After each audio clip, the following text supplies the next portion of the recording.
everyone. Welcome to my podcast, Loving Courageous. I'm your host, Demetris. And for today's episode, I'll be speaking about Kamala Harris, what she plans on doing if she is elected president, and also Donald Trump, the things that he plans on accomplishing if he is reelected. So I'm going to get into Kamala Harris first on how she plans on attacking the economy, taxes, housing, healthcare, and more. So when it comes to the economy, Kamala Harris wants to counter the increase in food costs, which she argues in part from some big grocery chains that are keeping prices high even though their production costs have leveled off. She is calling for the first federal ban on price gouging on food and groceries. She will also secure new authority for the Federal Trade Commission and state attorneys general to investigate and penalize companies that unfairly exploit consumers in the quest for excessive profits on food and groceries. So just in case anyone don't know what price gouging is, it's when a seller takes advantage of consumers during an emergency or disaster by raising prices on essential goods and services. Also, Kamala Harris has proposed increasing a tax deduction for small new businesses to $50,000, which now is $5,000. Also, she would take several steps to cut the red tape that small businesses face, including creating a standard deduction for them and making it easier for them to operate across state lines. So, red tape is an idiom that refers to bureaucracy and regulations that can make it difficult to take action or make decisions in a business. So, here's just a few prime examples of what red tape is. So, one is excessive paperwork. Employees may have to fill out many forms to get reimbursed for travel expenses or to get approval for training seminars. Multiple approvals. A company may need to get approval from multiple people or committees before making a decision. Long processes. There may be long processes for hiring, firing, or even getting materials to do a job. She also calls for boosting investment and community development financial institutions, or also known as CDFI, which is dedicated to serving low income people that are missed by traditional lenders. She also promised at one of her rallies in July to continue the Biden administration drive to eliminate so called junk fees and to fully disclose all charges such as lodging, car rentals, and events. When it comes to taxes, Kamala Harris proposed using tax credits to provide relief to the middle and low class. Her plan revives or extends temporary measures that Biden and congressional Democrats enacted in major packages when the party controlled Congress the first 2 years of Joe Biden's term. So Kamala Harris would restore the American Rescue Plan, popular expansion of the child tax credit to as much as $3,600. Right now it's $2,000. And she called for this to be made permanent. She will also restore the American Rescue Plan enhancement of the Earned Income Tax Credit, known as EITC, which increased the maximum credit for workers without dependent children to roughly $1,500. She will also add a new child tax credit for up to $6,000 for the middle and low class families with children in their first year of life. Another thing that Kamala Harris plans on doing is to end federal income taxes on tips. Tips would remain subject to payroll taxes under Kamala Harris' plan. To help pay for these and other measures on her wish list, Kamala Harris would raise the corporate tax rate to 28%. The current rate right now is 21%.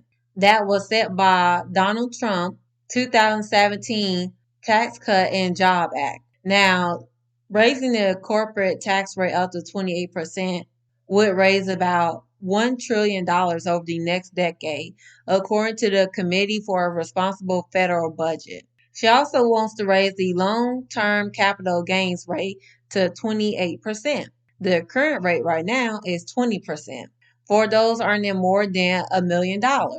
That's a break from Biden's proposal to increase the capital gains rate to the top rate he wants to levy on ordinary income, 39.6%. High earners are also subject to an additional 3.8% net investment income tax, but Joe Biden wants to lift that up to 5%.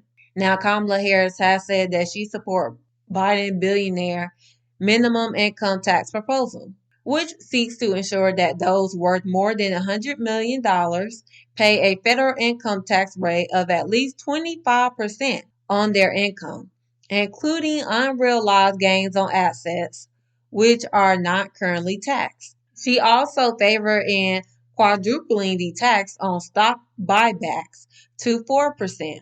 When it comes to housing, Kamala Harris set out a three-section plan aimed at addressing the nation's housing shortage, part of which has been built on proposals that Biden has already introduced. Now, Kamala Harris plans on to provide up to $25,000 in down payment support for first-time home buyers. The down payment support would apply to working families who have paid their rent off on time for 2 years, with more generous support for first-time home buyers. The plan also provides a $10,000 tax credit for first-time home buyers. Now, this is something that Joe Biden has already proposed, but the plan will also allow for more than 1 million first-time buyers per year, including first-generation home buyers, to access the funds. Also, Kamala Harris is calling for the building of 3 million new housing units. To spur construction, she would provide a first ever tax incentive for builders who build starter homes sold to first time buyers. She also wants to expand a existing tax incentive for building affordable rental housing. Now the plan also has two proposals that aim to lower rent costs in America. The first will block landlords from using algorithm driven price setting tools to set rents. The second one would discourage wealthy investors from buying up properties and marking up rents in bulk by removing tax benefits for investors who buy large numbers of single family rental homes. When it comes to healthcare, Kamala Harris plans on reducing prescription drug costs. Now, this is built on the Biden administration, but she is calling to expand the current $35 monthly cap on out of pocket costs for insulin and the upcoming $2,000 annual limit on out of pocket costs for prescription drugs, generally to all people in America, not just Medicare enrollees. These caps were put in place for those on Medicare and the Inflation Reduction Act.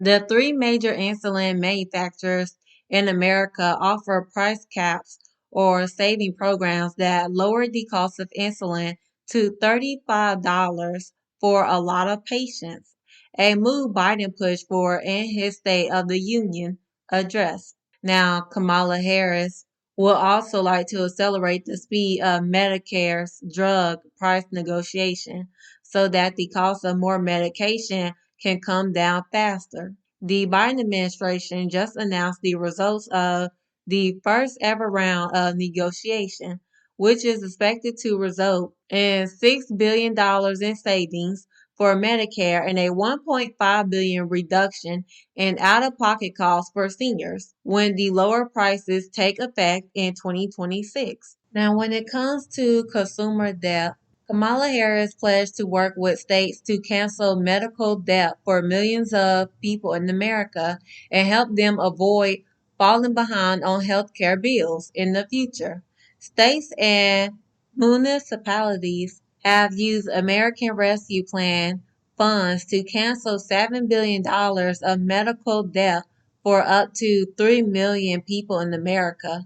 Kamala Harris has been a leader in the White House efforts to ban medical debt from credit reports, noting that those with medical debt are no less likely to repay a loan than those who don't have unpaid medical bills. Also, she promoted the Biden administration initiatives on student debt, which so far has forgiven more than $168 billion for nearly 4.8 million borrowers. Now, Kamala Harris has said in a post on Twitter, also known as X now, nearly 950,000 public servants have benefited from student debt forgiveness compared to only 7,000 when Biden was inaugurated. Now, when it comes to abortion, Kamala Harris took on the lead role of championing abortion rights for the administration after Roe v. Wade was overturned back in June of 2022. Now, she started a reproductive freedom tour to multiple states, including a stop in Minnesota at an abortion clinic. Now, when it comes to climate change, Kamala Harris at first supported a ban on fracking, but later changed her mind that she no longer supports such a ban. Now, fracking is the process of using liquid to free natural gas from rock formations and the primary mode for extracting gas for energy in Battleground, Pennsylvania. Now, if Kamala Harris is elected, one of the biggest climate goals would have to be how much the U.S. would reduce its climate pollution by 2035, a requirement of the Paris Climate Agreement. The Paris Agreement is an international treaty on climate change that was signed back in 2016.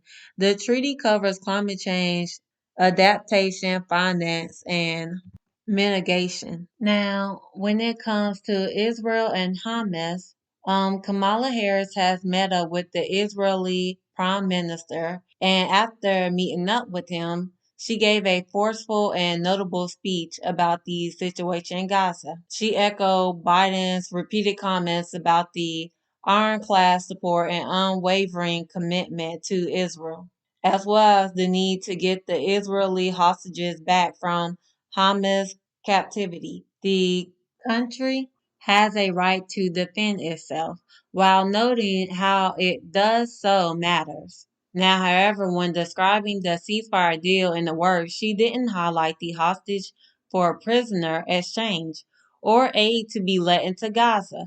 Instead, she singled out the fact that the deal stipulates the withdrawal by the Israeli military from populated areas in the first phase before withdrawing entirely from Gaza before a permanent end to the hostilities. She also continued calling out the flight of the people in Gaza, as well as the need to free the Israeli hostages and secure a ceasefire deal in her acceptance speech at the Democratic National Convention back in August. Now, when it comes to Ukraine, Kamala Harris has committed to supporting Ukraine in this fight against Russian aggression. She also met with the Ukrainian president at least 6 times and announced that $1.5 billion for energy assistance, humanitarian needs, and other aid for the war-torn country. At the Munich Security Conference, Kamala Harris said, I quote, I will make clear President Joe Biden and I stand with Ukraine in partnership with supportive bipartisan majorities in both houses of the United States Congress. We will work to secure critical weapons and resources that Ukraine so badly needs. And let me be clear, the failure to do so would be a gift to Vladimir Putin. Okay, so Kamala Harris plan for immigration. So Kamala Harris support for increasing the number of Border Patrol agents and Trump's successful push to scuttle a bipartisan immigration deal that included some of the toughest border security measures in recent memory. Now, she has changed her position on border control since 2020 when she suggested that Democrats needed to critically examine the role of Immigration and Customs Enforcement, or known as ICE, after being asked whether she sided with those in the party arguing to abolish the department. Now, the White House did announce a crackdown on asylum claims meant to continue reducing crossings at the U.S.-Mexico border, a policy that Harris campaign manager Julie Chavez Jerez indicated to CBS News, will continue under a Harris administration. She also occasionally talked about her efforts as the situation along the U.S.-Mexico border became a political vulnerability for Biden. But she put her own stamp on administration efforts engaging the private sector. Kamala Harris pulled together the Partnership for Central America, which has acted as a liaison between companies and the U.S. government. Her team and the partnership are closely coordinating on initiatives that have led to job creation in the region. She also engaged directly with foreign leaders in the region. Experts credit Kamala Harris' ability to secure private sector investments as her most visible action in the region to date, but have cautioned about the long-term durability of those investments. The last thing is when it comes to police funding. So the Harris campaign walked back the defund the police sentiment that Harris voiced back in 2020. In the middle of 2020, there was a protest that sparked due to the murder of George Floyd by a Minneapolis police officer. Kamala Harris voiced support for the defund the police movement, which argues for redirecting funds from law enforcement to social services. Throughout the summer, Harris supported the movement and called for demilitarizing police department. Now, Democrats largely backed away from calls to defund the police after Republicans attempted to tie the movement to increases in crime during the 2022 midterm election. Now I'm going to get into Donald Trump, the things that he plans on doing if he is reelected. So one thing is dismantling the deep state. Trump will try to strip tens of thousands of career employees of their civil service protections. That way they could be fired as he seeks to totally obliterate the deep state. He will try to accomplish that by reissuing a 2020 executive order known as Schedule F that will allow him to reclassify masses of employees with a particular focus. He has said on corrupt bureaucrats who have weaponized our justice system and corrupt actors in our national security and intelligence apparatus. Now, Donald Trump is very mad at the FBI and federal prosecutors pursuing criminal cases against him. Now, Trump probably will target people linked to those prosecutions for retribution. Now, beyond firing, he wants to crack down on government officials who leak to reporters. He also wants to require that federal employees pass a new civil service test. When it comes to the U.S.-Mexico border, Trump pledged to immediately stop the invasion of our southern border and end illegal immigration. He plans to immediately direct U.S. Immigration and Customs Enforcement to undertake the largest domestic deportation operation in American history.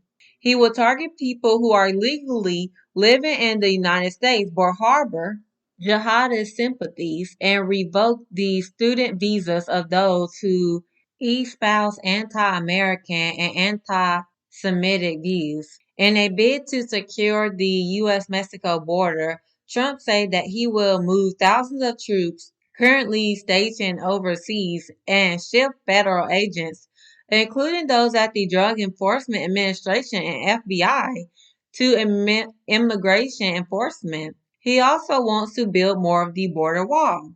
He wants to reimpose his travel ban that originally targeted 7 Muslim majority countries and expand it to keep radical Islamic terrorists out of the country. In the wake of the Hamas attack on Israel, he has pledged to put in place ideological screening for immigrants. His aim, bar dangerous lunatics, haters, bigots, and maniacs, as well as those who empathize with radical Islamic terrorists and extremists. To deter migrants, he has said he will end birthright citizenship using a executive order that will introduce a legally untested interpretation of the 14th Amendment.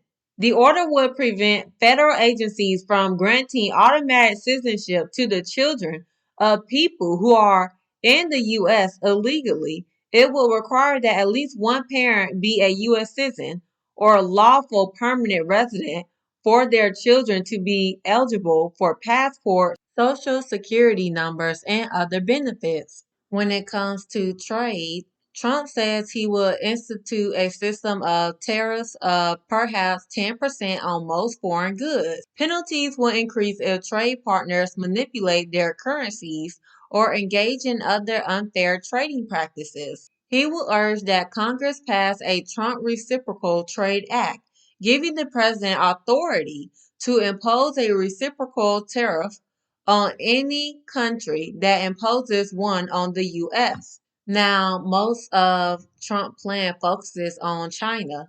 Trump proposed a 4-year plan to phase out Chinese imports of essential goods, including steel, electronics, and pharmaceuticals. He wants to ban Chinese companies from owning vital U.S. infrastructure in sectors such as technology, energy, and agriculture. He also says he will force Chinese owners to sell any holdings that jeopardize America's national security. When it comes to foreign policy, Trump claims that he will have settled the war between Russia and Ukraine. He says ending the endless flow of American treasure to Ukraine and asking European allies to reimburse the U.S. for the cost of rebuilding stockpiles. Now, it is unclear whether he would insist that Russia withdraw from territory in Ukraine it seasoned the war that it launched back in February of 2022. Trump also said that he will stand with Israel in its war with Hamas and support Israel's efforts to destroy the militant group. He also continued by saying he will continue to fundamentally reevaluate NATO's purpose and mission. When it comes to transgender rights, Trump says he will ask Congress to pass a bill establishing that there are only two genders, as determined at birth, are recognized by the United States. As part of his crackdown on gender affirming care, he will declare that hospitals and healthcare providers that offer transitional hormones or surgery no longer meet federal health and safety standards and will be blocked from receiving federal funds, including Medicaid and Medicare dollars. He will push Congress to prohibit hormonal or surgical intervention for transgender minors in all 50 states. Doctors typically guide kids towards therapy before medical intervention. At that point, hormone treatments such as puberty blockers are far more common than surgery. They have been available in America for more than a decade and are standard treatments backed by major doctors' organizations, including the American Medical Association. When it comes to energy, Trump says that his goal for America is to have the lowest cost energy and electricity for any nation in the world, including China. Under the mantra drill baby drill, he says he will ramp up oil drilling on public lands and offer tax breaks to oil, gas, and coal producers. He would roll back Biden administration efforts to encourage the adoption of electric cars and reverse proposed new pollution limits that would require at least 54% of new vehicles sold in America to be electric by 2030.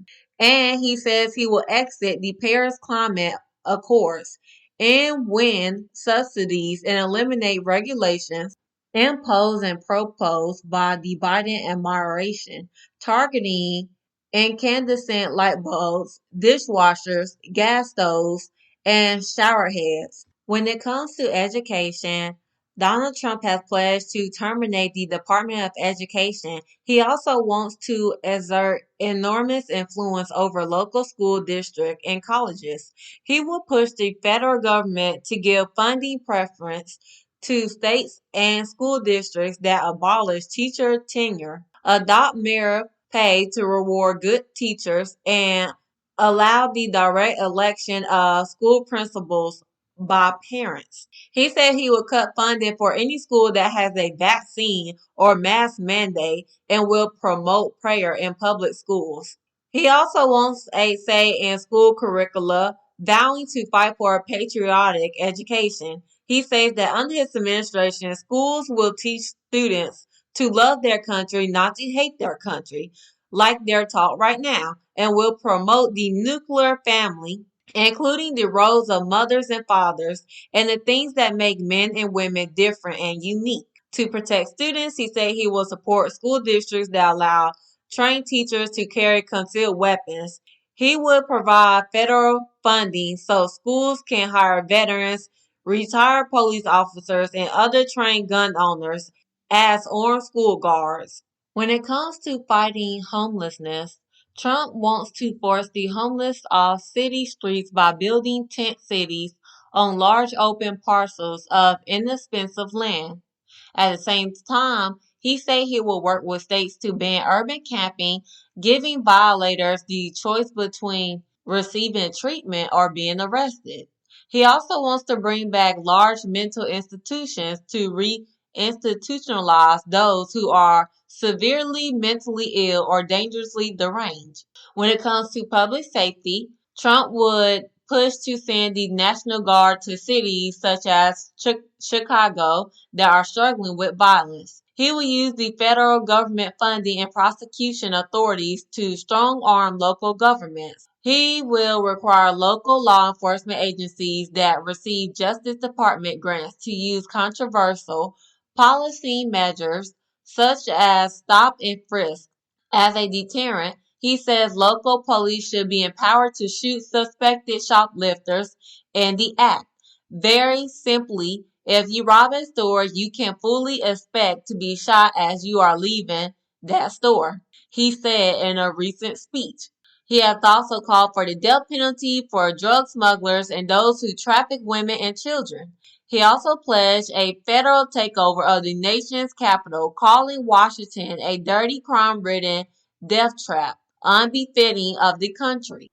The last thing I will get into is Trump, how he going to handle IVF. So Trump said that if he is reelected, IVF will be free.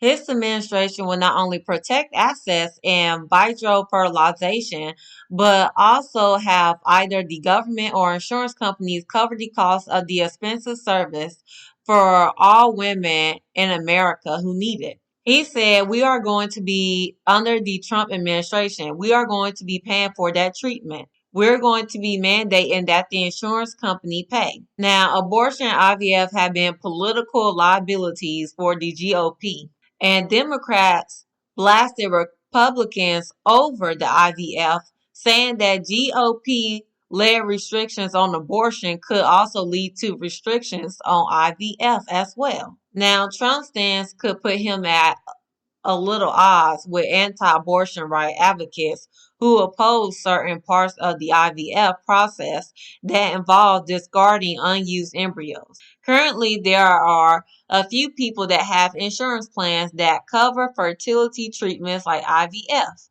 leaving many couples to pay out of pocket for the treatment high cost. The Department of Health and Human Services estimates the cost per patient for one cycle of IVF is $20,000.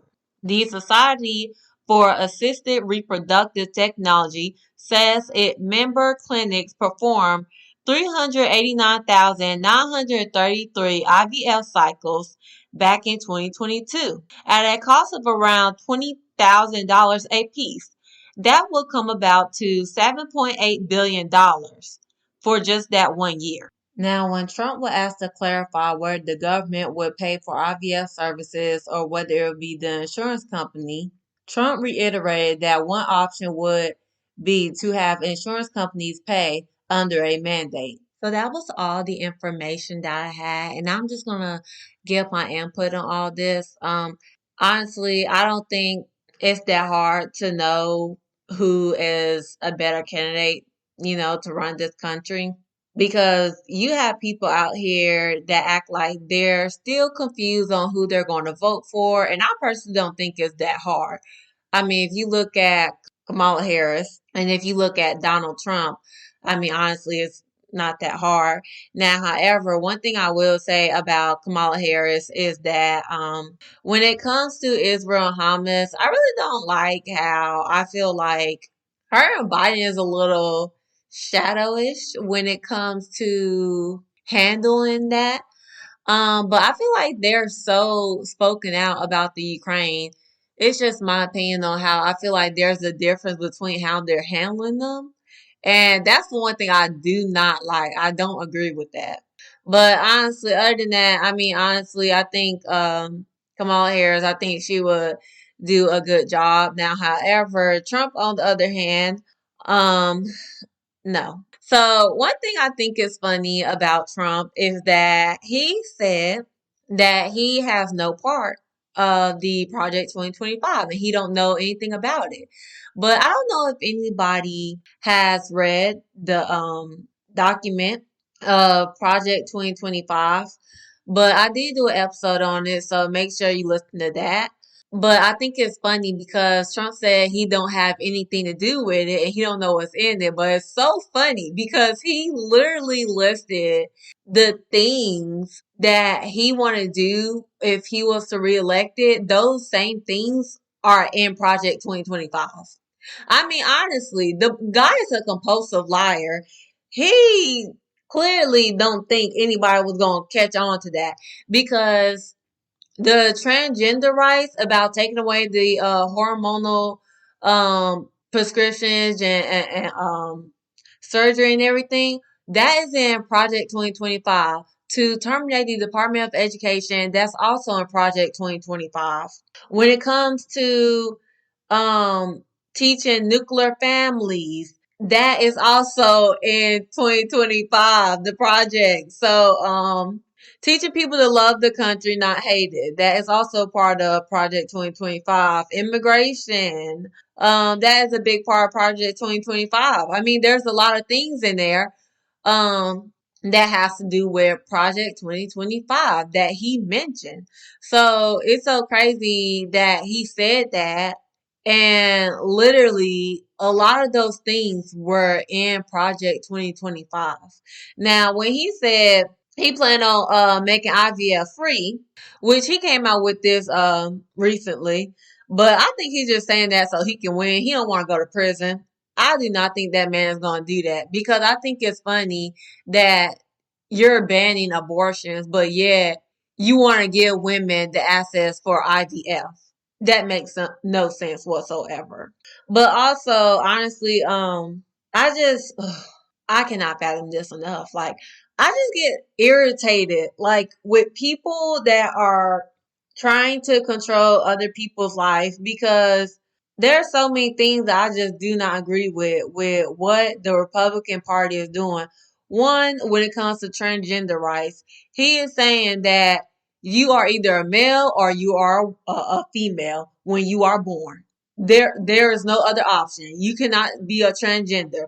To me, that's not for you to decide. That's for them. It's their body. If they want to do that, then let them do that. Who are you to tell somebody, oh, well, you're not this, you're that, and you can't be that? Who are you? Like, it's so freaking annoying having people trying to control other people's life. Why do you have an issue with gay, bisexual, trans? Why do you have an issue with them? They ain't hurting nobody. It's their life. Let them live it the way they want. It's the same thing with us women. Let us live our life the way we want. If we want to go out here and have abortion, then let us do that. You don't know our life, man. You're not living our life. You don't have our body. You don't know what we are going through. So stop trying to control somebody and tell them, no, you are not this. You can't do this, but you will be this. I don't like that whatsoever. And also, the issue is when he said you will be taught to love your country, not hate it. This is the issue. That is a big red flag for me. And the reason why it is because, um, in other words, I feel like if Trump was to get in office, it would be an issue for anybody that tries to protest, especially when it comes to like police brutality or gun violence. You know, what Trump is saying, you have to love your country, not hate it. Basically, It's like kissing the white ass. Like you don't speak out about the stuff that's going on in this country. No matter what, you know what, you deal with it. That's basically what it is. So even though we have gun violence, even though we have police brutality issues, we have all these other issues going on in this country. We have this inflation, all this other stuff. Trump is saying you're not gonna hate it, you're gonna love it. That's what you're taught. I do not like that whatsoever. I do not like that whatsoever because I feel like what if he gets in, what he's gonna do is the moment you speak out about the issues in this country, trust and believe me, Trump will have law enforcement, the FBI all up on your behind out in those streets attacking your behind because he's gonna be like, oh well, you hate this country. No, I don't hate it. I mean, I definitely don't love it, but the thing is that we have a lot of issues in this country. So let's not act like, when you speak out about certain things, oh, you hate this country. No, that's not what it is. But that's how the Republican Party is going to put it. If you speak out about certain things, oh, you hate this country. And it's like this, okay? Like, for a prime example, kneeling to the flag. If Trump gets in office, I'm going to tell y'all right now, anybody that kneel to the flag, you better not do that crap if he get in office. Because that's going to be a prime example right there. You hate this country. Even though the American flag does not stand for equality, justice for all that stuff. It don't stand for that. It simply stands for white privilege. And besides, this is not white people's country. I mean, this is Native Americans. White people have a flag that represents a country that's not even theirs. So why on God's earth would I stand here and say the Pledge of Allegiance? It don't even make sense. So it's like kneeling to the flag. It's not disrespecting the flag. The flag is disrespecting us. It's disrespectful to the Native Americans, disrespectful to black people. But that's not how Trump is gonna word it. He know why you're kneeling, but he don't like that you're doing it. In other words, he gonna, turn it around, flip it, play the Uno reverse card and be like, you hate this country. You know what? You're probably gonna get the death penalty. I'm telling you, this is about to be some mess if Trump gets in. I really hope he don't get in, but there are sadly a lot of Trump supporters out there, and this is unacceptable. But not only that, when it comes to immigration, like the kids, they're not going to be able to have Social Security or have be able to get a passport or anything if their parents are not a U.S. citizen, which I just think that's freaking crazy. That's the most craziest crap I've ever heard of a day of my freaking life. Like honestly, we are all immigrants, and I just feel like the Republican Party, instead of just saying it, they are showing through their actions. But the issue is this: is that they're trying to come up with reasons that are non-biased on why they're doing the stuff they're doing. They're trying to justify it. But what they are doing is just saying, we don't like women. We are against women. We are against the gay, trans, bisexual, lesbians, you name it, cross dressers. We are against these people. We are against Muslims. We are against immigrants. We are against all these people. That's what this is. That's exactly what this is saying. We're against blacks. We don't like them. That's what the Republican Party is. So it don't make sense why anybody would vote Republican. It don't make logic sense. And it's sad because like honestly, you have, oh my goodness, you have the biggest hypocrites of them all. Like you talking about Trump talking about some teach prayer in the school, bruh. I'm sick and tired of these Republicans act like they're so religious, but they're racist. Like, you know how big of a hypocrite you look? Oh, like we're trying to teach prayer in the schools, but yeah, y'all don't even respect women, bro. And then on top of that, I really don't need a convicted felon. Also, somebody that grab women by their punanis to be standing here talking about some. We need to teach prayer. No, sweetheart, what you need to do is you need to sit your old super ugly behind down, and you need to prepare yourself to get in prison because that's exactly where you're going, boo. I'm gonna tell you that right now. Stop standing here and try to be like, we need to teach prayer. bro. Okay, let me get this straight. The ones that stand here that are biased towards women, that stand here and literally encourage violence, is the same ones that stand here and be like, we're going to teach prayer. Not only that, but they don't do nothing about gun violence. The fact that we literally just had a gun shooting in Georgia, and the fact that they still do not want to pass, the gun laws. So I really don't need any Republican to speak about no dang on prayer. They are hypocrites. They are the main ones that go to church every freaking Sunday, but are the most racist ones.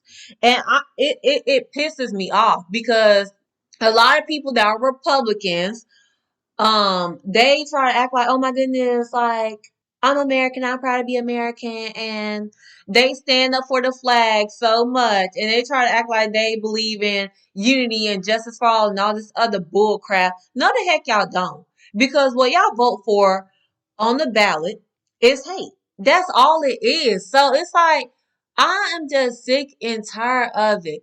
Like, stop trying to act like you want what's best for people. Stop acting like you're such a nice person. You're a Christian. Oh my goodness. You're believing unity and just for all. Shut up. I don't want to hear it if you're voting for that racist 34 count convicted felon. I do not want to freaking hear it. I'm sick and tired of it. Because what is going to happen is that, number one, we already saw what happened when the bastard got in office. We're going to see the same thing, but worse. We're going to see hate. That is what we are going to see. We are going to see a big hate crime rise when it comes to Muslims, because we already know Muslims are literally being attacked. There are hate crimes against Black Muslims, the gay community. You're talking about immigrants, which we're all immigrants, but Hispanics, people, that are here legally, but because people listen to Trump, they think, oh, Hispanics are here illegally. All of them are. No, that's not true.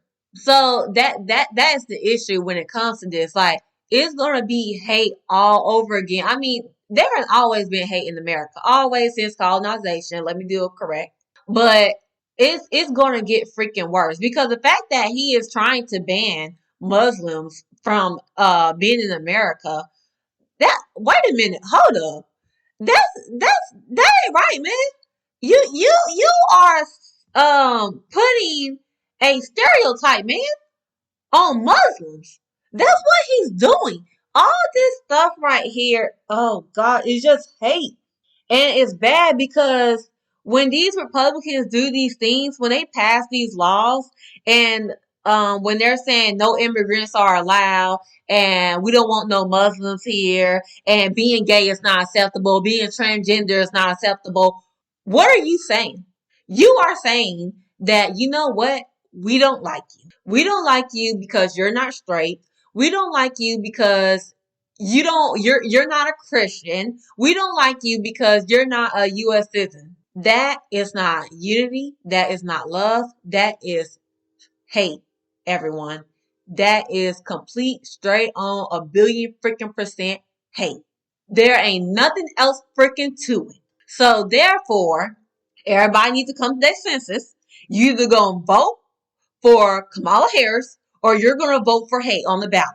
Because that's what has always been on the ballot. That's all the Republican Party is. They racist. They are racist, okay? And it's annoying to me because, number one, when Trump's standing there and he talking about he's gonna put people that are registered gun owners and train people in the schools, and I was like, hold up now, that sounds like he's gonna just put any random person up in there, because he said people that are retired military, and then he said other people that are registered. I have an issue with that because it sounds like what he gonna do is he gonna put a lot of dang on white men in that dang on school, and a lot of them probably gonna have freaking terrible records. They probably ain't gonna do no background check on them. I'm like, okay, this don't make no sense because it sounds like he's just gonna pick any dang on white guy off the dang on freaking street that carries a gun all damn day. That no, that's not good. I don't like that. It's a lot of things I don't like, but honestly, also, when it comes to the eliminating the Department of Education, everything they trying to take out of that, I do not agree with that. Immigration, I do not agree with that. It's so many things that I do not agree with, and honestly, I really don't think it's that hard, people, for us to really know who is the best candidate to choose from. If you are still thinking, sweetheart, what the hell? The election is in freaking November. It is September. Get it together. It is not that hard to figure out who you are going to vote for. Because I'm telling y'all, it is going to be a hot freaking mess if Trump get in office.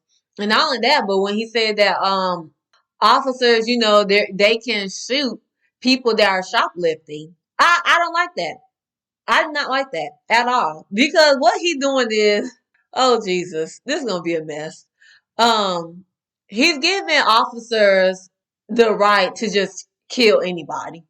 And the issue is that who they gonna kill the most is black people. And I ain't saying black people are thieves. What I'm saying is black people are stereotyped. Honestly, when you go in a store, clothing store, um, grocery store, it don't matter. A lot of people are going to stereotype black people and assume that they are stealing. You have biased people. Anybody can lie and be like, oh, they're a shoplifter. And you can literally get shot and killed right there. And you didn't even steal nothing. I did not like that. They talking about they can kill a shoplifter. It's not that serious. You don't have to kill them. You can literally just arrest them. It's not that serious. But I feel like he doing that mess on purpose. And then on top of that, he's sending the FBI them down to, in Chicago. I said, bro, he about to swipe out the dang on black community, and we got dang on black Trump supporters. This a damn shame. Honestly, I really hope he does not get in because um it's not gonna be any better. It's gonna be worse than what it was the first time. And I don't know if everybody remember what Trump has did. The fact that he lied about COVID. Oh, and not only that, but the idiot stood there and was like, "Oh, we're gonna inject people with Lysol, uh, um, freaking bleach." What the f? Are you kidding me? This is a president, y'all, and he is speaking about this stuff. Not only to mention, I did say um earlier that he did say that basically schools are not allowed, funding if they're going to do a mask mandate and all that stuff. I said, what the heck? Are you kidding me? Like, y'all, oh my goodness, for the love of God, he is not president material. Are you kidding me? And you have people voting for this guy. The only people that I can see voting for this guy is white men.